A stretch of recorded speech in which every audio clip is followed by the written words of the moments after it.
we go. I think it's recording now. Great. So let me share my screen. I'm sorry to anyone who's been joining late when I've just been trying to add them. I'll try and keep an eye on that as well whilst I share my screen. So hopefully you can all see my slides now. I'm not sure how to check if you can, but if you can't, just send a message and I'll be able to see. Okay. So the purpose of tonight, like President Master said, is to have an introduction on using FamilySearch. Now I see a lot of you on here who probably already know a lot of the things that I'm going to cover. So in that case, hopefully it's an opportunity to see how you can teach others how simple it is and how to get everyone involved. So I just need to escape my screen again so I can add someone else into it who's just in the waiting room. And won't let me do it whilst I'm showing my screen. Let me just admit someone else. Okay, I'll go back to screen sharing now. If anyone else joins, I'll just have to add them when I change my screen share. So, like I was saying, hopefully it's something useful, even if it's things you already know, because I am going to go right to the basics for those that haven't used FamilySearch before. But it's just to get everyone to see how simple it is, how easy it is to get involved. In a recent training, it was said that when we do family history work, we're helping those on the other side of the veil. But when we help others to do family history work, we're helping people on both sides of the veil at the same time. So I want you to be able to be confident enough in the things that I show you tonight to be able to show your friends. So before we get onto the why, I just want to have a quick discussion on the how. Before we get onto the how, I want to discuss the why.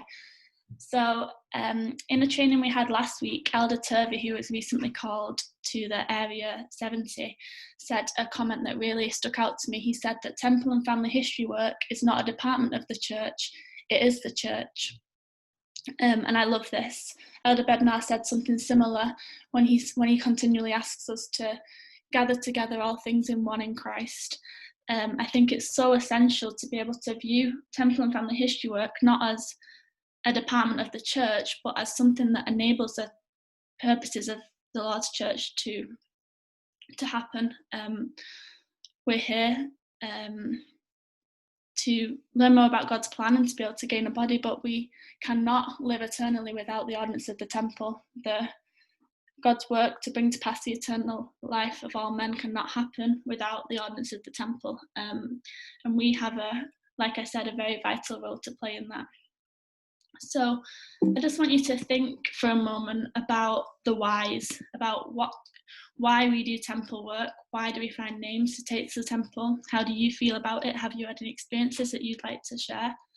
I'm just going to let you think about that for a few minutes and maybe note things down if you want to. And then this is where I'll open it up for a bit of a discussion before we go into the hows. So I just want us to reflect really and let the Spirit teach us what we already know about family history work, what feelings we have about it, and then be able to share that with each other. So I'll just escape the screen again. And I'll go back to you all. Check you're all still there because it's very quiet, obviously, because everyone's muted.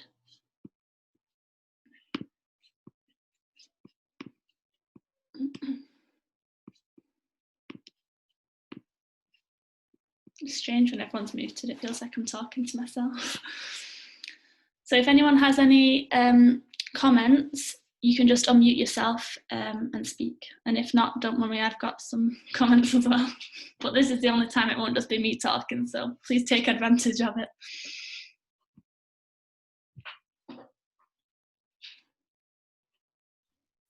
Ruth, it's Chris Chadwick. Hello, Sister Chadwick. I'd just like to say how much I miss being with you in the temple. Oh, me too. It's just bringing back the reason why we do this work. Because of the feelings, because of the experiences, because of the witness of the Spirit that we have there. Mm-hmm. That these ordinances are not just lovely to be part of, but they are essential. They're essential for our family beyond the veil, and they're essential for us to be worthy, really, to go back and be with them. Yeah. That's what I feel. Thank you very much, Sister Chadwick. Hi. I've tried it on and off for a long time, as we do, a bit of this, but it was only when I found myself in a place that I felt like I had no roots. Didn't really know where to put my feet down and where I actually really belonged, to be honest. Mm-hmm. And then I picked up on family history, and it was doing the work for my ancestors, getting to know more about them and their lives, that actually, that actually gave me a sense of really belonging, and that our lives, our roots are far more than bricks and mortar. We could lose it all tomorrow. And where are we then? Actually, we have roots, and it took me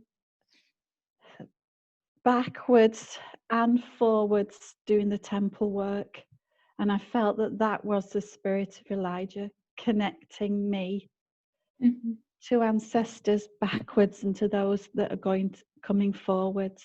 That was a real special time for me, and it gave me roots. Perfect. Thank you so much for sharing.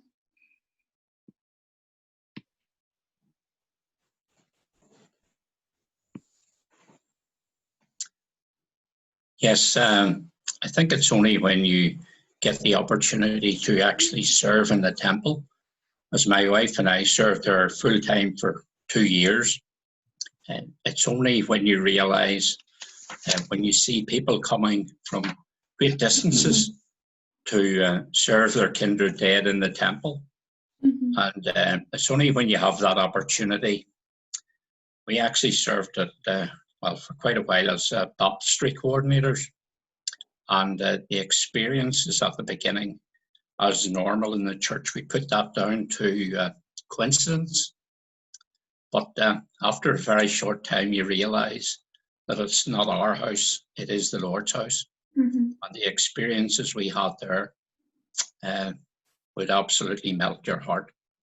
When you see people being brought together who don't know each other, and they meet in the baptistry and discover that they are doing the work for their own people and they're related to each other, it's absolutely beautiful. It really is. Thank you, Brother Crawford.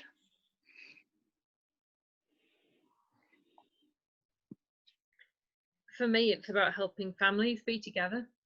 Like, just recently, I found a family that my mum did the work for like 30 years ago, and there were two little girls, two girls who died in between censuses, and FamilySearch kind of sent me a hint going, we think there's some missing children, and when I went and looked, I found them, and it's fabulous to think the whole family can be together. Perfect, thank you. Sister Wen, I think you were speaking, but you're muted, so you have to press unmute.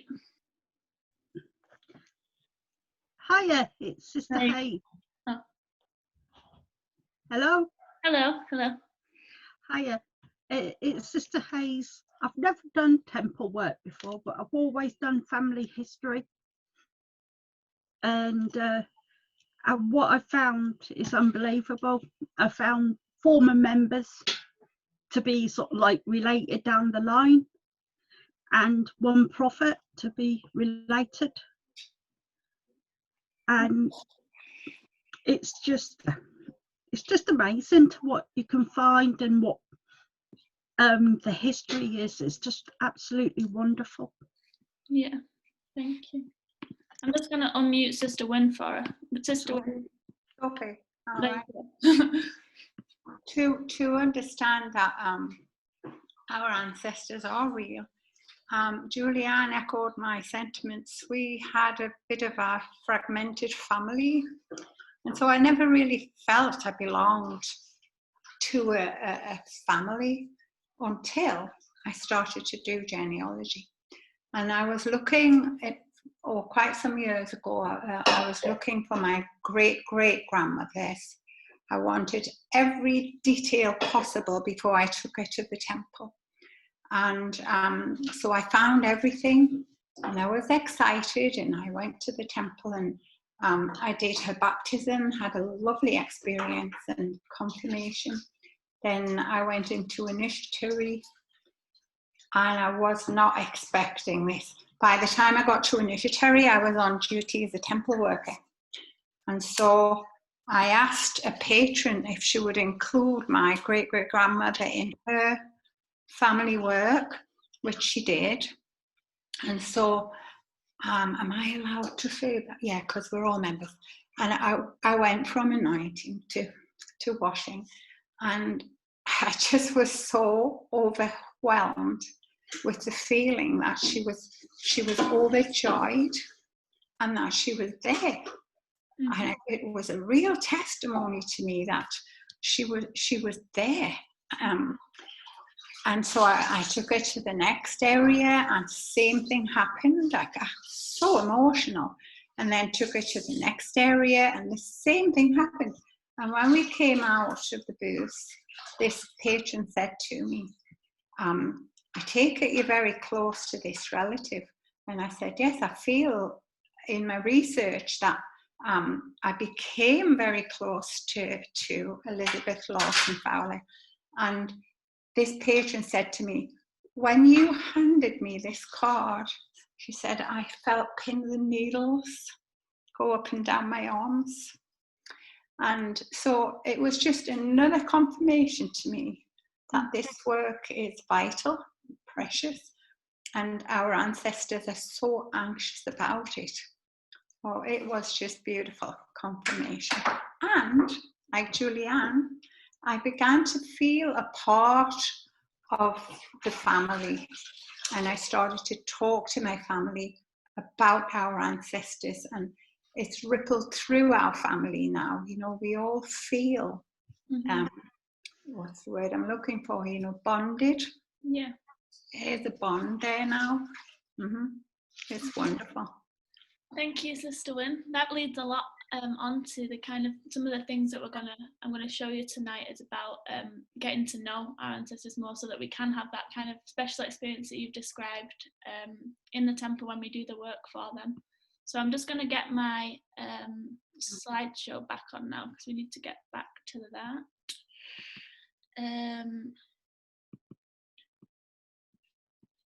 Hopefully that's showing for everyone. Okay, so there's a few of my whys on here. I'm not going to read them all out. There was one I just wanted to kind of mention actually that I'd thought of, is that I'm sure you've all been experiencing missing family members during this time of lockdown. I was married 4 months ago, so I went from seeing my parents every day to getting married to then a few weeks later it being social distancing and then lockdown, so not seeing my parents much at all and not being able to hug them and things like that. And I'm sure there's similar situations with all of you. And it made me think about how I'm so eagerly anticipating being able to hug my family members again, and how much more our ancestors are experiencing that same feeling up in heaven, waiting for the work to be done for them so that they can see each other and that they can see us one day. And it was just a powerful learning experience for me to consider that they're having the similar kind of emotion that we're having. Obviously, we're having on a much smaller scale, because we can see that one day we will be able to hug our family members again, but they're waiting for us to do their work, and that is one of my current whys. So just to end off that discussion, this is something that Elder Rasban said in his most recent conference talk, quoting the Family Proclamation to the world. He said that this sacred work is central to the Creator's plan for the eternal destiny of his children. And that just summarises what we've been talking about, really, about how it's so essential. It's not just about having these really lovely experiences that we can have inside the temple, but it's about making it possible for us to all live eternally. So the few things that we're going to discuss tonight, like I said, it's beginners level. It's people that have not got any experience or very little experience using FamilySearch. I'm not going to go into the trees because of confidentiality issues with if I show you my trees and it's got all of my family's ID numbers for my living relatives. So I'm going to show you a few different ways of getting involved, setting up an account using the Ordinances Ready feature, adding memories for ourselves and for our ancestors, and then a quick look at the My Family booklet. Again, if these are things that you already know, hopefully I teach you them in a way that is replicable, that you'll be able to show your friends and your ministering brothers and sisters and whoever you feel like showing, to help them get involved. But it's just a taste, really. It's to, even as I've been preparing this, I've been doing some of these simple things, adding a few more memories on, and I've really felt the spirit of Elijah, and I've really felt a desire to do more. So I hope that desire is instilled in all of us tonight. So just before I go on to sharing my screen onto the internet, I'm just going to go back onto to admit someone. There we go. That was waiting in the waiting room. So I'm just going to share my web page now. So this is what FamilySearch looks like. I'm sure most of you who are familiar with it know what it's like to sign in. But for those of you that don't know, I'll just quickly show you how to create an account. I was told that there may be some people who aren't members of our church here tonight, so there is a slightly different step, but not much of one. So here you just put your details in, and then you have to tick this button if you're a member of the Church of Jesus Christ.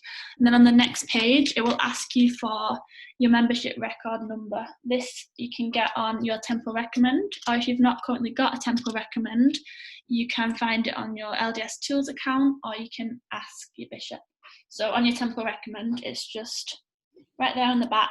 It's an 11-digit number. I'm not sure if you can see that because I can't see my own face right now. There we go, there's my face. Okay, there it is. So it's that simple. I'm not going to do it because I've obviously already got an account, so I can't put my details in again. And if you're not a member of the church, you can still follow the same process, you just don't tick that box. And also I'd like to show you how to do that on the app. So if it lets me, I can now share my screen on my phone. So everything I show you on the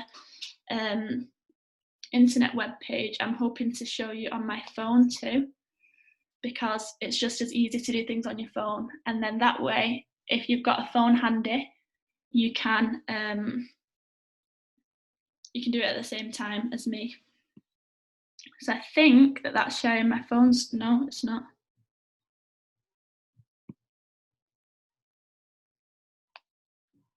Yeah, that's sharing my phone screen now. So the FamilySearch app, it's just the family tree icon. And then it's the same process, really. You just press create a free account down at the bottom, and it literally takes you to the same page that we were just looking at then. And then the same process entails.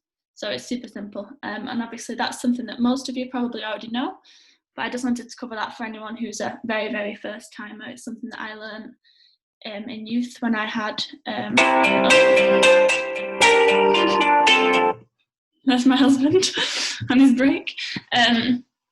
It's something I learned as a youth, and it's something that obviously is very essential to be able to do family history work. So I'll go back to my web page now. So I'm going to show you how to use something called the Ordinance Ready button. I think that's back to my web page now. So I'll just quickly sign in.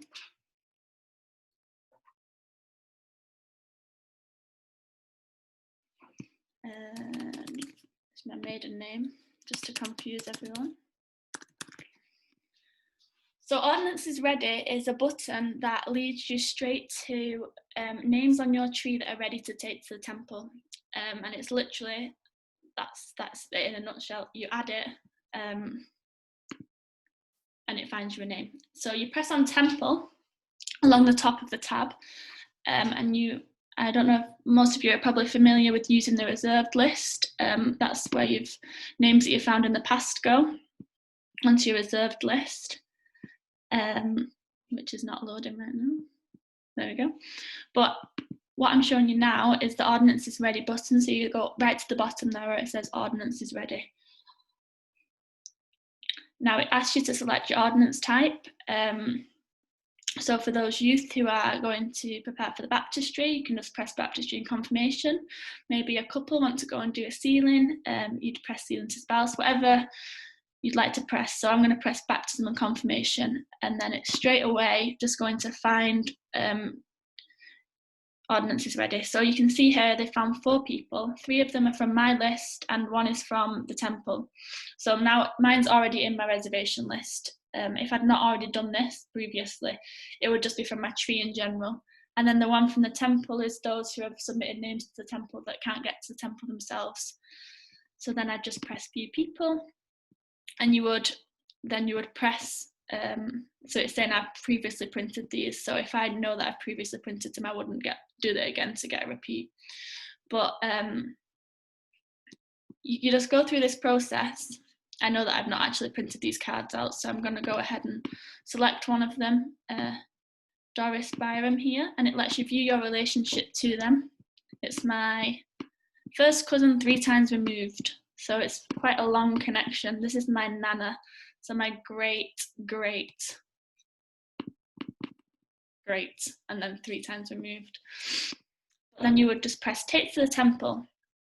And I'm going to show you that final step on my phone, because what it lets you do, if you don't have a printer, it lets you get the QR code, which then allows you to just take that on your phone to the recorder's desk, and they'll print the card out for you, which is something I've done since I've moved out and I don't have a printer anymore. I'm able to just get the photo on my phone and take that straight to the temple. So I'll show you how to do this on your phone. So again, if you'd like to try and follow along, if you already have the app,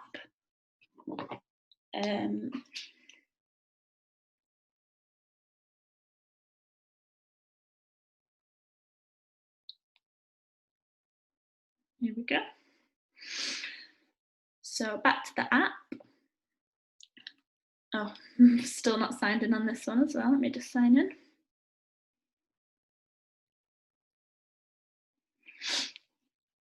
So the temple button on the app is right there in the middle. I press temple, and the ordnance is ready button is right there in blue. And it's just the same process. This time I press initiative to see if it's different names that come up. 3 found. So this time we've got, you can see the difference now. We've got 1 from my list that's already there, but then we've got 3 that's from my tree that I've not already got on my reservation list, and 2 from the temple. So I'm going to select one of them from my family tree, Elizabeth Cottrell here. So I'll unselect the rest and save them so that I can keep it nice and organised. But Elizabeth Cottrell, she is on my mother's side. Yeah, this is my great 4th great aunt. And then if you press continue, and then you have to comply with the policy, especially about having permission within 110 years and not doing a repeat. And then this is the QR code. This is the code that I can either press view cards and get the standard card that you normally would see, or I can just save this to my photos and take this QR code to the temple, where they will then print out the name for me, which is super useful for those of us who don't have printers. And it still allows you to be counted as a submitter, which is great. Okay, so I'm going to stop sharing for a second just to gather my files. If anyone has any questions on either of those 2 things.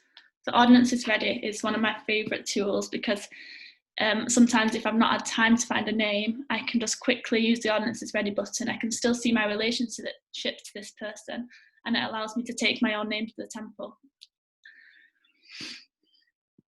So hopefully that makes sense. Just a few buttons. So on your laptop or your phone, either way it works just fine. But now I'm going to talk a bit more about getting to know these names better.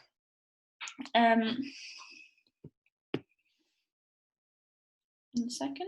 So I'm going to show you the memories. I think the memories section of FamilySearch is so useful, and I've definitely underused it in the past, but it's so useful in getting to know the people that we're doing the work for, like it's been mentioned, but also for if we're adding our own memories, to be that link to the next generation of people who will then look back and our information will already be there ready for them. And it's kind of just like a social media app without the social side. You're just kind of adding it for your own memories. It's an online journal kind of thing. But first of all, I'll show you about adding memories for your ancestors. And just this is going to be kind of a lot about my own family, because obviously I can't share your family memories on my screen. So hopefully you're not too bored by a couple of comments I'll make on my family memories. So go back to here, and then it's now on the top tab, it's memories. And if I press on people, I can see some people on my family tree and the memories that have already been added about these people.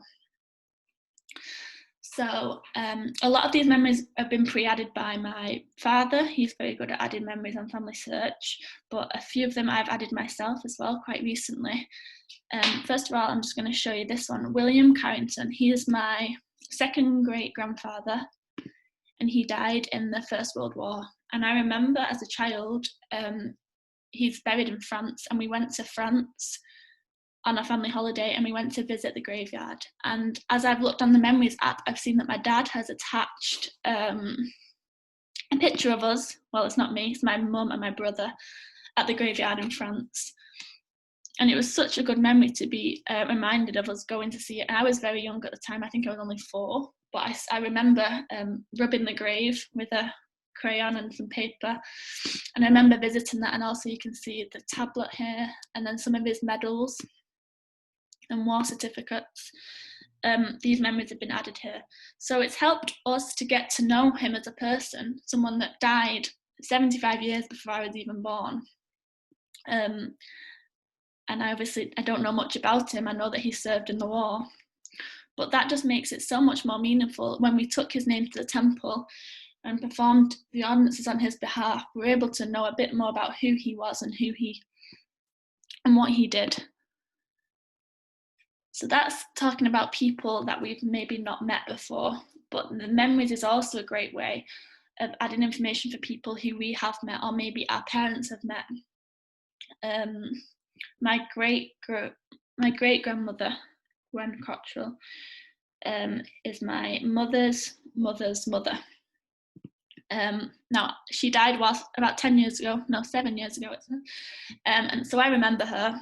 I don't know much about her, but my mum knows more, and obviously my grandma knows even more. And I was able to go through here. There's already been a photo of her added, but I was able to add a story. A memory that I have of my great grandmother is when we went to her 80th birthday party in Birmingham. You can see the photo here.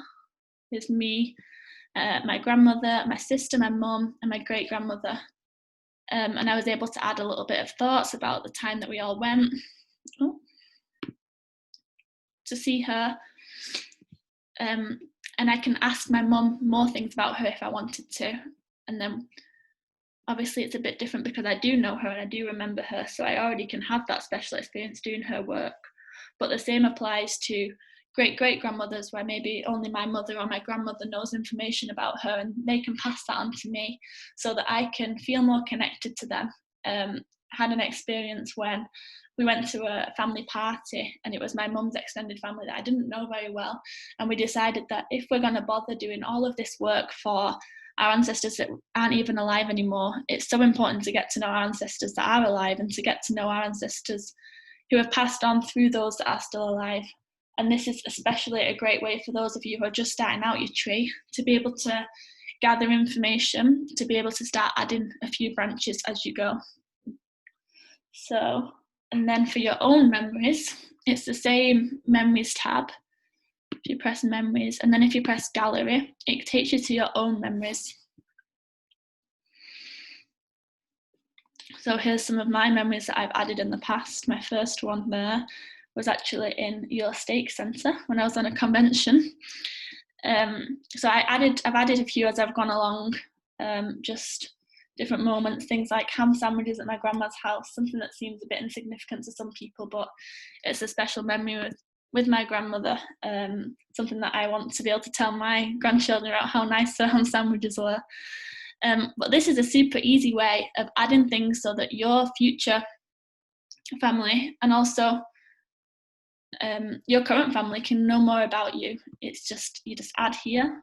You can even import things from Instagram, Facebook, these kind of apps that we don't know how long they've got left in them. We don't know if they're going to disappear and all our memories will go with them. But FamilySearch is a safe place to put these memories, to know that they will be there when we need them. So you just choose files and it's just uploading it from your computer as you would anything.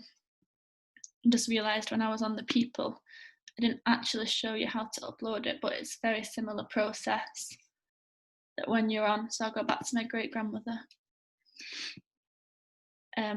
When you're on here, it's the same. It's just a little add button. Whether or not you want to add a photo, you upload photo. If you want to upload any documents that you may have, marriage certificates, things like that, and then stories. This is what I created today.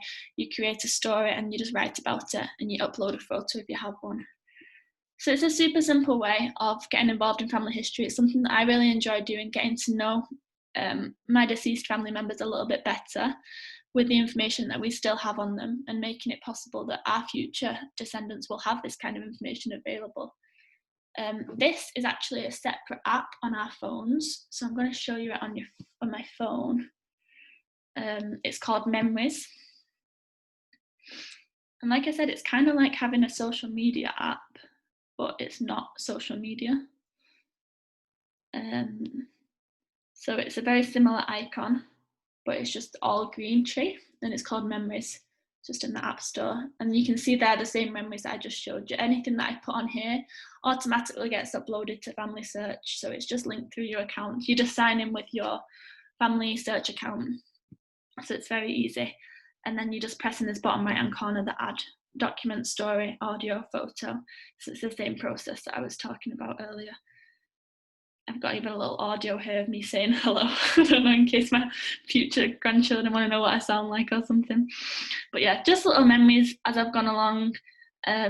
Things that maybe Easter, friends' farewells before missions, my first day of university. So it's a very good way of sharing your memories. I'll just go back to all your faces again. It's nice to remind myself that I'm not talking to myself, in case anyone has any questions about adding memories. Can I just say something? Yes, of course. You talked about being in a graveyard, and many years ago we went to a graveyard where Mervyn's family, my husband's family, were buried, and we took photographs, and we had them a long, long time. And oh, you're muted, Sister Crawford. Sorry. We had them a long time and we didn't do anything with them. And then we found them a couple of days ago, and we got onto the computer and we got back another generation on one of his side of his family. Wow. From the grave. Wow. So there's a lot of information in the graveyards where your families are buried. Mm-hmm. And also adding that to your memories would make sure that you can't lose those photos again. So it's a great way to use the memories for things like that as well. Thank you for sharing that. Okay. If I could just add a comment. Yeah. I think probably a few months ago, I was probably personally of an impression that if I wasn't adding new names and new dates to my family tree, then I wasn't doing family history. But I've realised that this sense of allowing the church's app, if you like, or FamilySearch to find people when I want to go to the temple and do an ordinance for my own family is really useful. So it helps. That ordinance ready feature just allows you to find those when you want to perform an ordinance. But I've realised that this process of really trying to remember and discussing with family and friends and adding memories to FamilySearch, or adding memories, it doesn't have to be to FamilySearch, although that's a really great place to add them where they're safe. But I think this sense of remembering and recording memories, this is the work. This is what it means to connect hearts, and it talks in 2 Nephi and in Mosiah about knitting hearts together. And as we've studied the last few weeks of Come Follow Me, I've just gained this real sense of the importance of record keeping.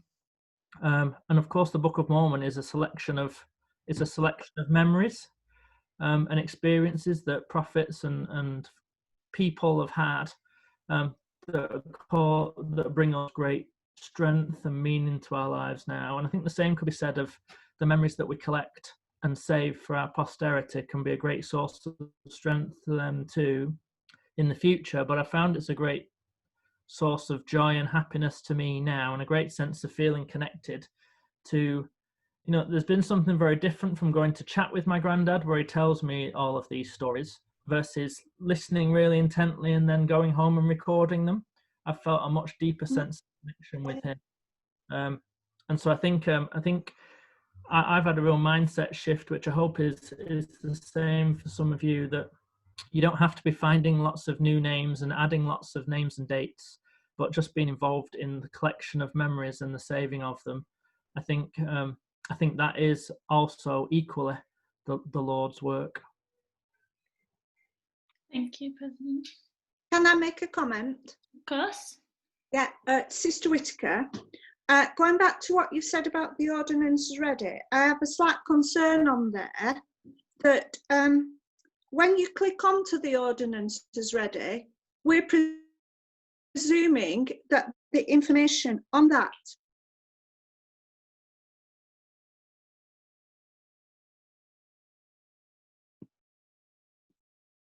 Sorry, I think you're frozen. Is it just me? I think everyone's frozen.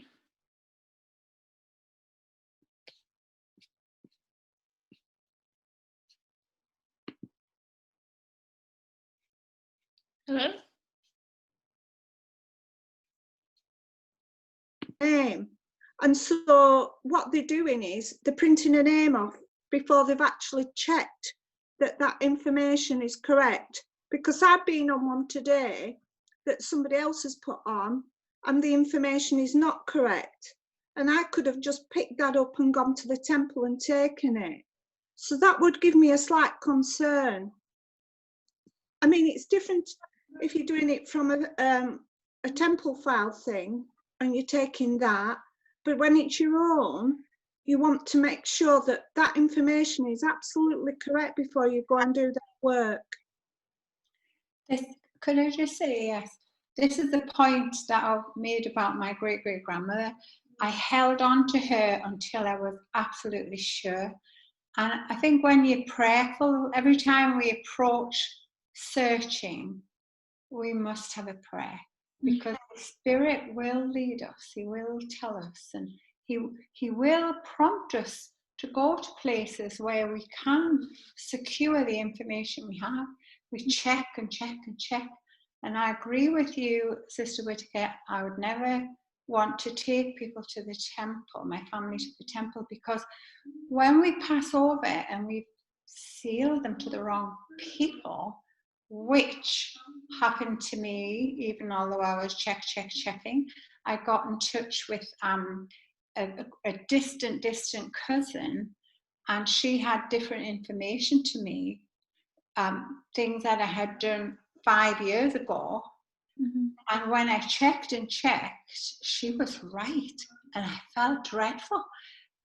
So you're absolutely right. We have to check, because when we pass over and our families come to us and say, I've been sealed to somebody I don't even know for the last 5 years. What do you make of that? It's going to be really, well, I suppose it'll be very quick to undo it once they're over there. But I had this Sarah sealed to John and all of his children, but actually Sarah belonged to somebody else. And so that if I had died, yesterday and met with her, how am I going to explain that? So I think it's very important, yes, to check. Yeah, definitely. I think like a lot of times some of the record hints and things like that, they come up in completely different countries, and it's quite obvious that they're not actually part of my tree. And it's the same, I guess, Thank you for bringing that up, just to go with ordnance is ready, especially if it's not come from your tree. If it's come from your tree and it's the name that you found and you're already sure about it, go ahead and take it. If you've not seen it before, do have a check that it matches up with your own records. Thank you for raising that point. Mm-hmm. Can I just add something there? Yes. I think we have to remember that nobody's going to be forced into doing anything right or wrong, and everything will be made right. Yeah, exactly. That doesn't exonerate us from doing our best. Exactly. To try to make sure we've got the right names, and we do the best that we can. Yes. But we ought not to be worrying about things that are not right, because I don't feel it will be that way. Nobody will be connected to people they're not supposed to, they don't want to be connected with. Oh, that's true. That's true. But the point I think that was made is we try our best. We do our best. Not be casual to That's right. That's right. We try our best. Can I say something? I've actually found where things have been changed, and I've had that a lot in my family tree, that when I've gone in and researched and where memories are concerned and all of those things, if you put as much resource or sources and memories in that actually proves that you are correct and put a watch on it, you can stop that. Perfect, thank you. Andy hints. Could I just say, everyone's very enthusiastic about getting this work done, but one of the things which we actually do, which slows the work down a great deal, is duplicates.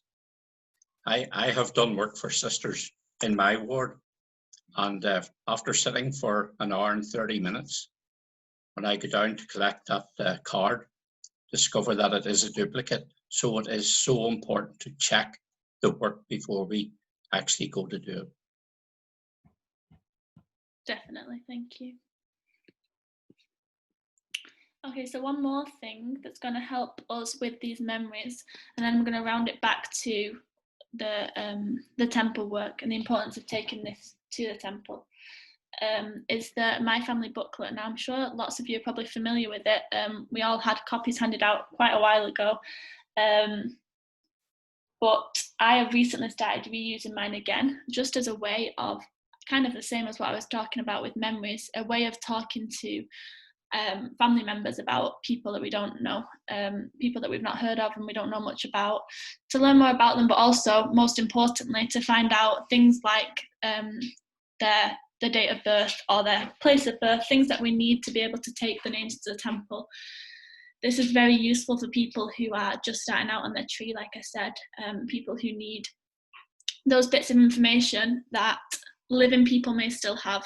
You know, our parents, this is the case for my husband, actually, his parents, he has only known one of his grandparents and none of his great-grandparents. So he needs to find out, and he's in discussion with his parents, things about their parents and their grandparents, so that he can, first of all, know who they are and add things like that to his booklet, but most importantly, find out these dates and their places, so that he can then add it to the family tree and be able to take this work to the temple.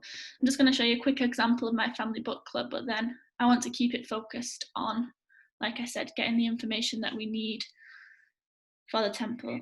So hopefully it's sharing my screen again. So this is the booklet that I'm talking about. Now I have it saved as just a PDF, a file. So we've been actually filling it out online, but of course you can print it out, or people that still have the booklets. I just lost mine. And it's been such a great activity to be able to get to know our family better. So we've been filling it out, our parents, and since we've been doing it online, my husband is one of 12, so we had to copy over the siblings page so that we can add extra siblings. And I've got 3 sets of grandparents, so we're able to copy the grandparents page. So we're able to make these modifications. But most importantly, it's getting to know the people that we've never met through speaking to our parents. And it's a great way of getting our parents involved in family history and our families. It's a great way to spend a Sunday doing family history or family evening night, to discuss the people that we maybe don't know anything about yet, but we want to be able to add them into our FamilySearch app. And that's what I really want to focus on. I want to focus on this kind of activity of finding memories and of using the My Family booklet. It's very nice, it's very pleasant finding out about our families, but that's not where it ends. It's to collect this information, but it's to use this information to take to the temple. It's about feeling the spirit of Elijah, it's about feeling closeness to our families, but without doing the temple work for these people, it's not pointless, but it's definitely not as meaningful. Temple and family history work cannot coexist without each other. And that's kind of the main point I want to make, really, that it's a lovely activity, but Elder, I think it was Elder Turvey in last week's training again, he said that it's not just a hobby. It's not a hobby, it's a way of making sure God's purposes are fulfilled. And like I've already said quite a few times now, it's important to recognise our role in fulfilling these purposes. Let me just go back to my PowerPoint. Hopefully you can all see. So I just have this quote that I want to start to round off with. President Nelson, in his most recent conference address, when he invited us to spend time that we can in the temple at the moment, doing family history work, he said, "I promise that as you increase your time in temple and family history work, you will increase and improve your ability to hear him." I know this is true.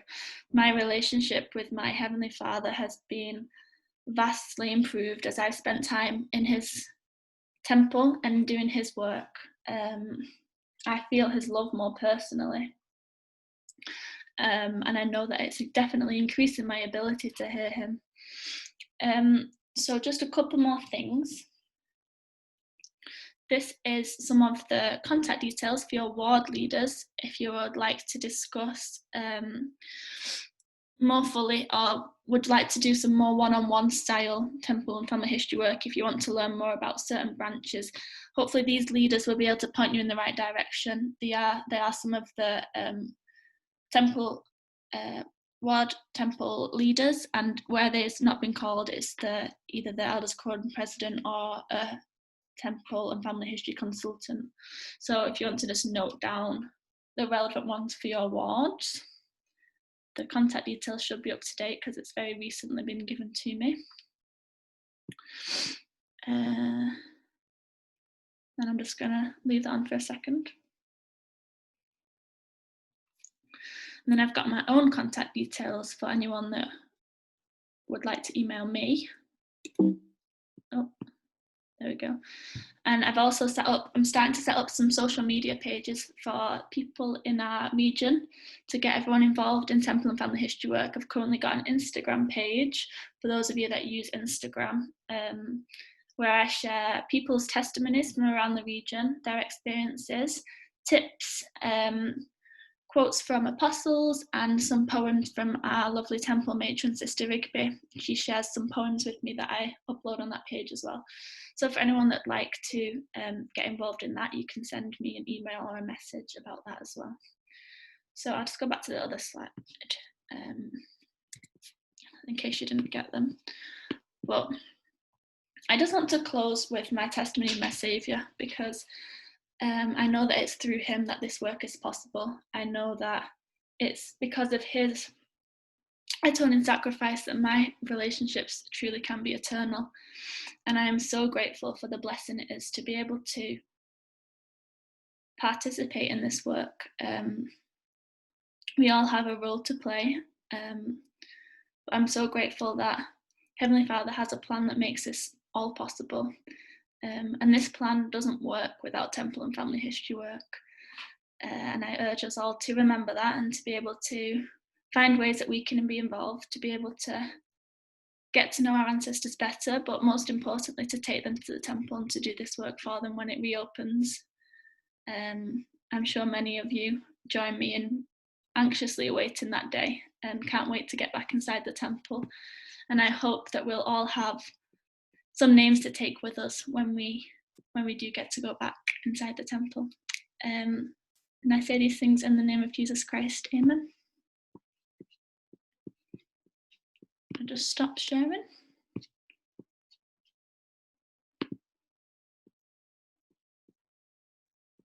So hopefully that's been useful. I know that a lot of it might be things you already know, but hopefully it's helped you to think about things and how to be able to teach other ward members these simple ways to get involved. And once they get involved and catch the spirit of it, hopefully they will be encouraged to join with you and come to the temple more with their own names. So thank you. Thank you very much, Sister Fletcher, for your time tonight. Thank you for the training. Thank you for the spirit you have brought and for having